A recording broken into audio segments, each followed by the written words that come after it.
You love her voice, you love her looks. What Melissa loves are comic books. Hi, everybody, welcome back. This is going to be kind of a lazy day for me. Lazy because I've already done some of the research for this episode.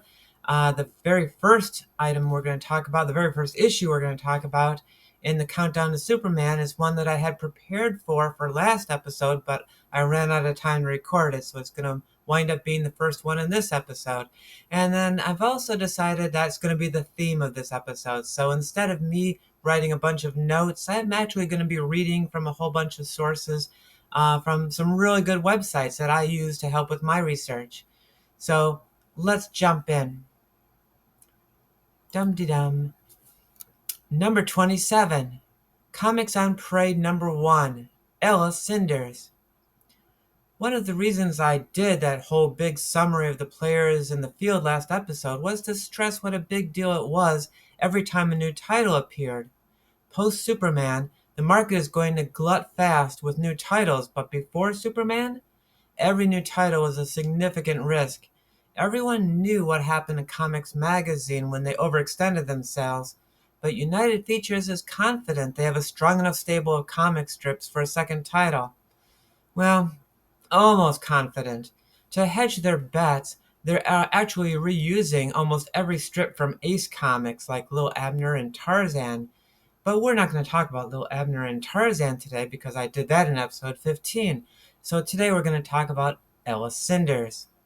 Ella Cinders debuted in 1925 and ran for 36 years in newspapers, quite the respectable run, and well past its original premise of being a retelling of the Cinderella story set in then modern times. Ella soon moved out from her wicked stepmother's house and tried to find fame and fortune in Hollywood, which kind of became the focus of the strip from then on. But at the time we meet her, she is a secretary working for an artist agent, which gives her more than enough opportunities to interact with famous entertainers, or at least the archetypes of famous entertainers, without being based on specific ones. There is the male crooner who is mocked for being inarticulate because, as much as we think today of crooners as being old fashioned and stuffy, at one time they were still new and edgy and mocked for a conservative audience. There's also the female diva character. Ella comes into conflict with the diva because the diva only sends form letters to fans, and Ella is weirdly protective of this young man who keeps sending love letters to the diva and is super creepy by our standards, but Ella doesn't think anything of it. So Ella doctors the next radio announcement for the diva's performance, so the announcer says she is dedicating the next song to Mr. Creepy Super Obsessive Fan. Something that would surely get someone fired in the real world, but this is Fantasyland, so Ella's boss actually asks her for more advice.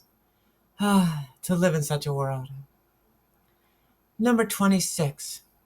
Famous Funnies number 45. Mescal Ike. Although I've never once mentioned it, Mescal Ike has been one of the longest running features in comic books up to this point, having run in Famous Funnies since January 1935. So who was Mescal Ike? And what's a mescal?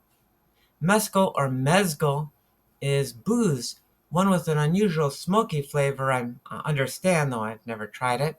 Being named Mescal Ike is like being called Tequila Joe, which I did look up, and yes, someone did already think up that name. It was a spaghetti western in 1968. Mescal Ike ran for just shy of 14 years in newspapers, a pretty good run. So, what was the strip like? Mescal Ike is an ornery old man in a quasi-Wild West setting, plagued by ill fortune at fishing, then a dog on this page, but more often two children, a Caucasian and a Native American youth, who appear to be maybe 4 years old, but are unusually intelligent and gifted, as in this final strip at the bottom where one shoots the pipe out of Ike's mouth with a rifle on a bet from the other. And I suspect this little white boy was the inspiration for Will Eisner's very similar character, P.S. Smith, though I don't know any source that backs me up on that. Every one of these is a daily strip. Mescal Ike appears to have never had a Sunday page, never graduated past one page per issue in Famous Funnies, never appeared in a different comic book, and disappeared from comic books by mid 1942. What happened to the strip itself is hard for me to say. It's so obscure that even Don Markstein's Tunipedia website has no entry for it. Number 25, feature books number 11, Annie Rooney. Yes, I was corrected in the comments section recently on this. These books did say feature book on the cover, just unobtrusively in the corner where the character who is the feature in the issue gets the top billing. With the runaway success of Little Orphan Annie, there were bound to be many imitators, and we've talked about some here already. Perhaps the most successful Annie clone was Annie Rooney. And yet, in a way, Annie Rooney precedes Little Orphan Annie, or at least the name does. Little Annie Rooney was a music hall song from the 1890s and might have been inspiration for Little Orphan Annie in the first place. Complicating matters, both Mary Pickford and Shirley Temple played characters called Annie Rooney in movies who did not seem to be the same character as the comic strip Annie Rooney. Annie Rooney, the girl in the comic strip, had a pet dog named Zero and a wealthy father figure called Mr. Bullion, so it's pretty obvious where the inspiration came from, though to be fair, I don't think Mr. Bullion remained a central character as long as Daddy Warbucks did.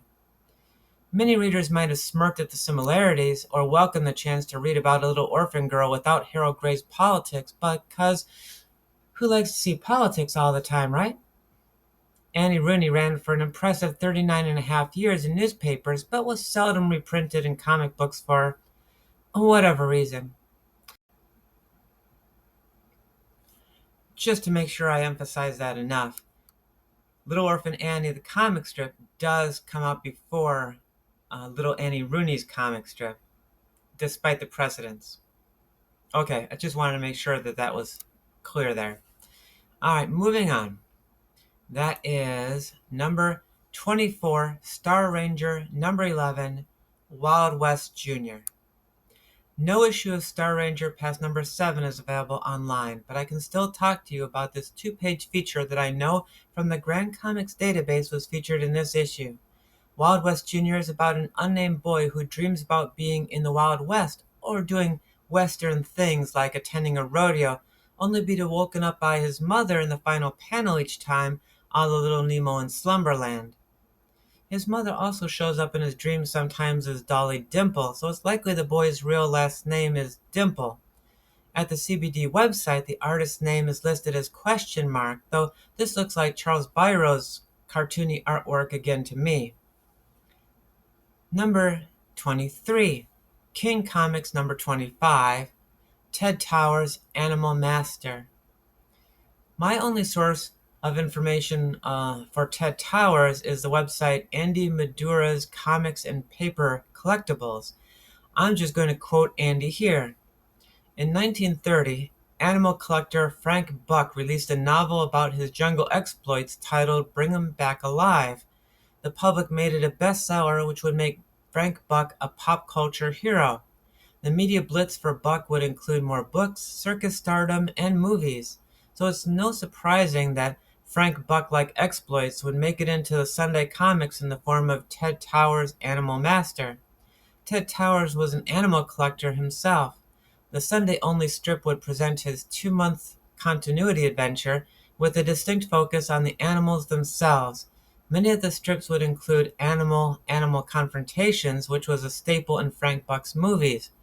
The strip began in 1934 and continued being reprinted in King Comics until May 1940 and then disappeared from comic books. Number 22, Popular Comics number 28, Loco Luke. Since I'm in a lazy mood still, I'm going to again quote again from a blog called The Stripper's Guide.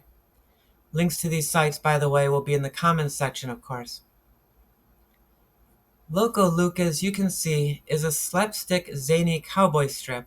The venue makes sense because, according to a short bio by his grandson submitted to Lambiek, another good website for comic book research, apparently Jack Warren was quite a fan of all things Western. That really shows in the Cowboy Primer Topper, which has some interesting tidbits to share about cowboy lore and legend. The bio also states that Loco Luke is a child, but I think that's just a misreading of Jack Warren's character design on the strip. I believe Warren was just going for a rubbery, loose, animated feel to the characters, and the result makes the characters look a little bit like kids, I suppose.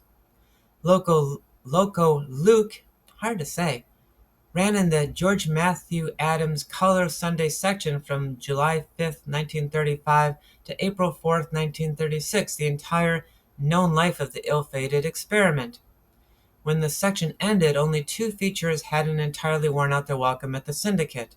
Al Carino's Ted Strong was eventually reprised as a daily strip, while Jack Warren's Loco Luke was revamped into Pecos Bill, and a writer was added to prop up the quality of the gags.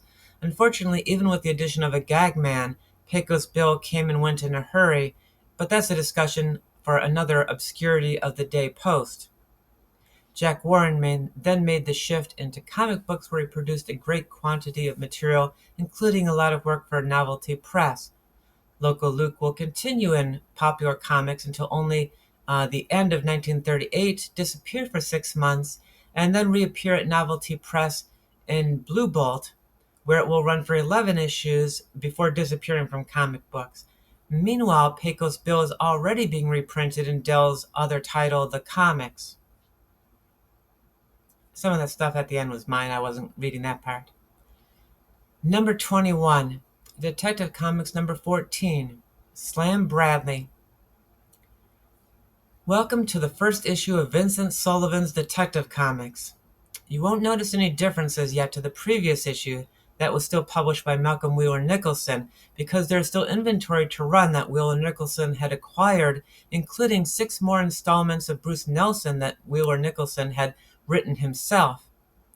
Jerry Siegel and Joe Shuster's relationship to the company hasn't changed, and they're still plugging away on the same features, which gives me an excuse to revisit a familiar feature. And this time I'm going to quote Mike's Amazing World of Comics, which neatly summarized the feature in this issue as follows. Slam and Shorty travel north to Alaska to look for a missing coal mine owner.